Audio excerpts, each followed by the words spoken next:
Thank you. I'm the guy. Thank you very much. Thank you. Great to be here, as I am at pretty much every Bright Club in Dublin, because I'm the guy who films it all the time.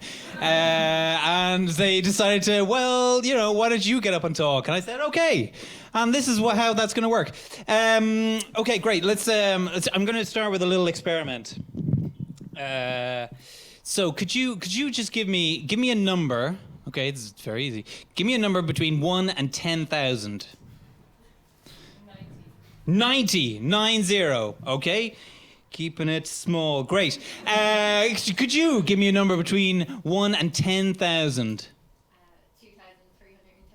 2,333. Okay, I mean, 90 was a lot easier, but fine. 2,333. Great. So 90 and 2,333. Those are both numbers. Thank you. Thank you very much. Thank you. Yes, as you can see, there's so many numbers. Numbers are everywhere. There's really just a lot of them. Like, have you ever tried to count the amount of numbers there are? Seriously, it will take you, like, go home and do it. Try and count, like, 1, 1, 2, 2. Like, you'd be there for ages, like hours, I'd say, trying to count the amount of numbers there are. Like, off the top of my head, I could name, like, 3. Like, no problem. Actually, 3, that's 1. 1, that's 2. I can't think of a third right now, but the point is that there's lots of numbers. Yeah, as the previous two speakers, Lucy and Nicole, were saying, like, mathematician is an interesting job because there's not a lot of jobs where as soon as you tell someone that's what you do, they instantly tell you, oh, I'm no good at that. Like, okay, thanks, great. All right. You know, like a guard doesn't introduce themselves to somebody and they're like, oh, I was terrible at that in school. Oh my God, guarding? I am terrible. I couldn't even do a drugs bust. Like, I am awful at that. No way, no way.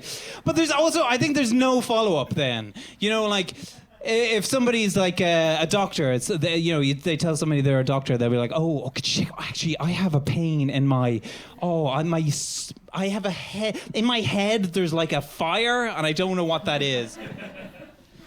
Mathematician tells somebody that they're a mathematician and that's it. There's no like, oh, go on then. Go on, tell us a sum. Go on, would you? Come on, tell us a sum, would you? I'm not a mathematician, but I have a degree in mathematics. An actual degree in mathematics. If anyone doesn't know what that is, that's like up to like busy at maths 50. At that point. Like, that is high. Like, my dissertation was one really big long division. No, I have a degree, a 2-2, which is kind of the worst grade. A first, obviously, is like, wow, that person is like a different kind of being. They've got a first in maths. Well, let's just put them in a pod and put them like on the top of a volcano and we'll go to them for answers on stuff. A 2-1 is like, you worked hard, well done, you're obviously very smart, you understood the maths, you got all the things. 2-2 is like, well, I guess you were here. I don't know, if you really want to go through this, we'll give you a degree, but I don't know why you kept going. Even a third is better than getting a 2-2. Because, like, when the thirds went up to get their degrees, everyone was like, the lads had the crack. Look at the lads, the fucking third. They were barely there, sure. But I do have a degree. Hold on, let me go back to my notes. Yeah, Everyone has a breaking point with maths, I think. Like everyone, who here like it doesn't feel like they're a mathematician? Everybody. No, you're all mathematicians. Everyone in front of me is a mathematician. No, does anyone feel like they had a breaking point? They were like, this I can't do. Thanks very much for up to here. I was like, yes. No, what is that? We're going to take the line of a curve and then the line. What is that anymore? And then we're going to add that back up again. That doesn't make any sense. For me, it was all of college.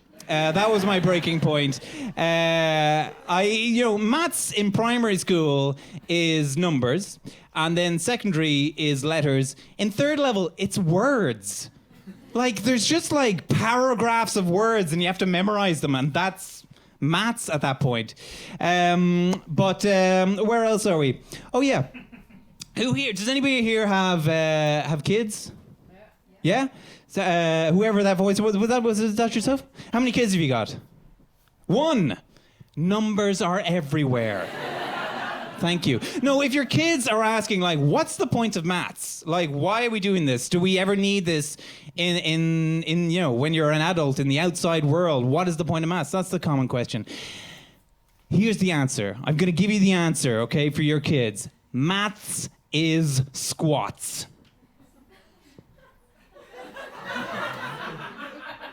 Okay, you seem like you want more on that. Maths is squats, okay? Just tell your kids, maths is squats. There's no point in a football match or a rugby match where suddenly one of the players needs to just like do 50 of these in the middle of the match. That doesn't happen.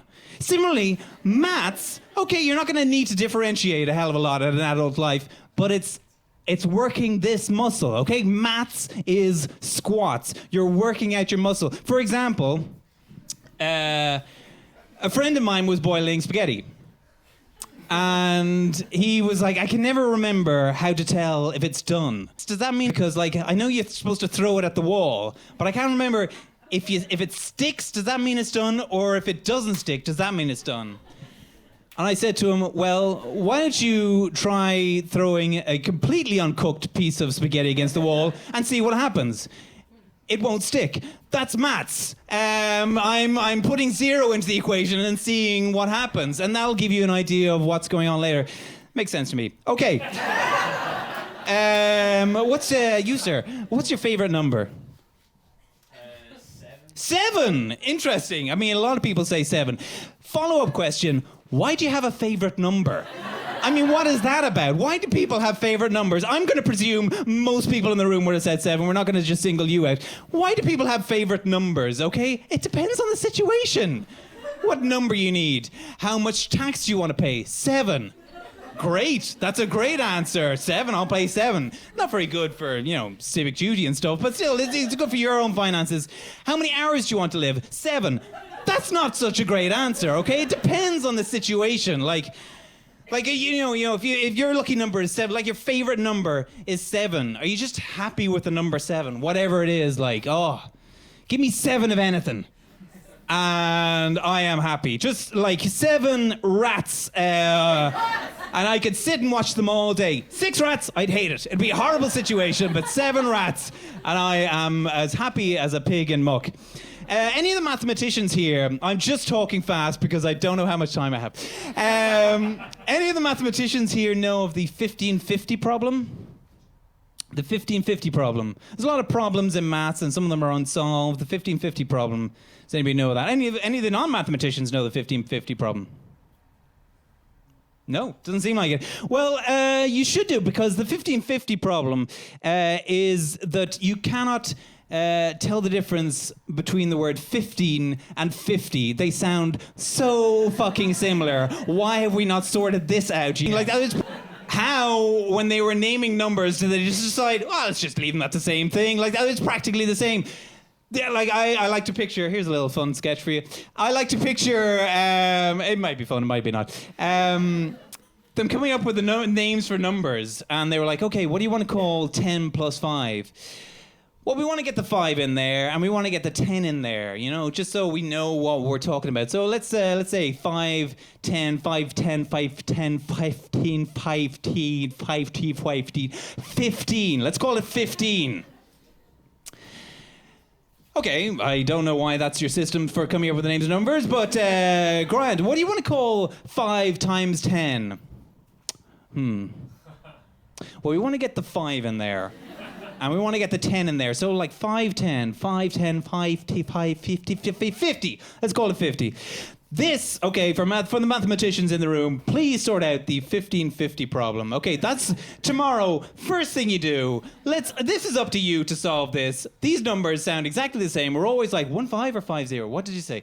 6-5 or 6-0? What? No, 6-5 or 6-0. That's pretty easy. No, 1-6 or 6-0. All of these numbers. Tomorrow, mathematicians, go in and be like, right, we're sorting this out. One of them's going to become like 6 deck or something from now on. Okay, I've got some quick maths facts for you. Here's one. Did you know that the math symbols, before the 16th century, they didn't have maths symbols? They just wrote them out as sentences. Can you imagine that? That's fucking insane. There's no real jokes there. It's just crazy. Also, here's a classic. Tell me if you know this one. If you had a pizza of radius Z and height A, then its volume would be pizza. Magic. That is magic. Thank you very much. Thank you. Also, here's a cool thing. Okay, my Lithuanian ex-housemate told me this. Okay, so if you're teaching somebody simple arithmetic, it can all be blinding, but here's a fun way to do the 9 times tables. Okay, everybody stick your hands up like this. Yeah, okay. And I'm going to do it this way, but you keep doing it this way, right? So what you do is, if you want to know 9 times anything, you're going next level. This guy's going like, I'm going to do it this way. I'm going to take it to new dimensions. Let me just differentiate this here. Okay, so if you want to do 9 times 3, stick down your 3rd finger, okay? 3rd finger along. And now you read the number of fingers here, 2, and the number of fingers over here, 7. It's 27. Oh my God, that's magic! Whoa! Okay, you want to do, you're not impressed yet. Okay. 9 times 6. Stick down the 6th finger. 5, 4. It's 54! Oh my God! That's incredible. Jessamine, how much time have I done at that point? A reasonable amount. Great. Well, that ruins my punchline. But say Jessamine had said, oh, you've done about 9 minutes. I would have said, there you go. Numbers are everywhere. Thank you very much. Good night!